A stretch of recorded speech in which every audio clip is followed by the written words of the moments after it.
We welcome you to the Liam and Lucas Bible Podcast. Today we're going to be looking at favorite narratives in the Bible. Thank you. The book of Job is a very confusing book that may require help to understand what's going on throughout the story. It can be as it can be confusing to understand. When read correctly, it can help you see how God works and how to react to it and not to react to it. Now, the story starts with Job living a perfect life. He has thousands of cattle, he has 3 daughters and 3 sons, and he feasts with his family almost every day. Now, Job believes that the good will be rewarded and the bad will be punished, which is how it should work. But in life, that's not usually how things go. It's sometimes that the bad are rewarded and the good are punished, and that is kind of the whole theme of this book. So the story then transitions over to God in heaven with a character called the Satan. Now, this person, the Satan, has been disputed by many people about who he really is. Some think he is the devil, or some think he is an angel of God who helps send out his message. In Hebrew, it's pronounced Satan, which means deceiver or trickster. Some think that the book of Job is talking about the devil, or a deceiver, or an angel. But some people take it both ways, while some people don't truly understand it. The Satan argues that Job is faithful to God because he's blessed with prosperity and protection, and that God, because he thinks he's been doing well, that God has blessed him.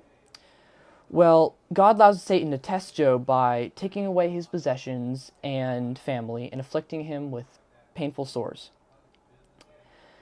As the Satan does this, Job still somehow, through his immense loyalty, stays true to God, and famously stating that the Lord gives and the Lord takes away. Blessed be the name of the Lord.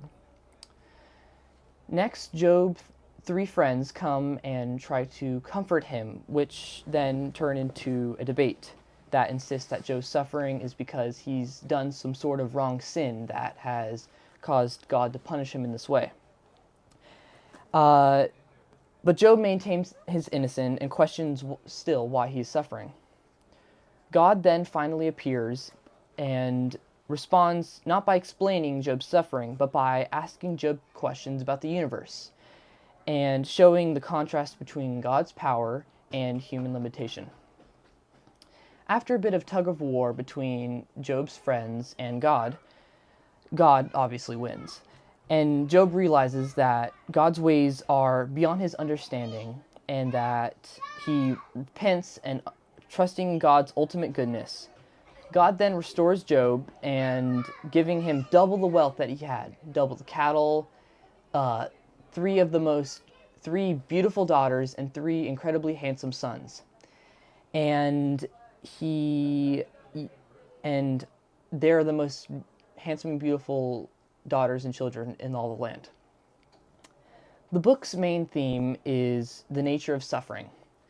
The book is a deep exploration of why bad things happen to good people and how good things happen to bad people.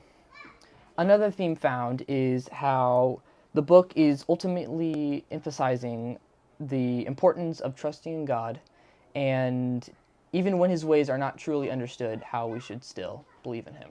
I would encourage you to read Job because you can see that once you understand the story, you can see how your life may be going through hardships, but in the end, God will reward you greatly throughout it. Thank you.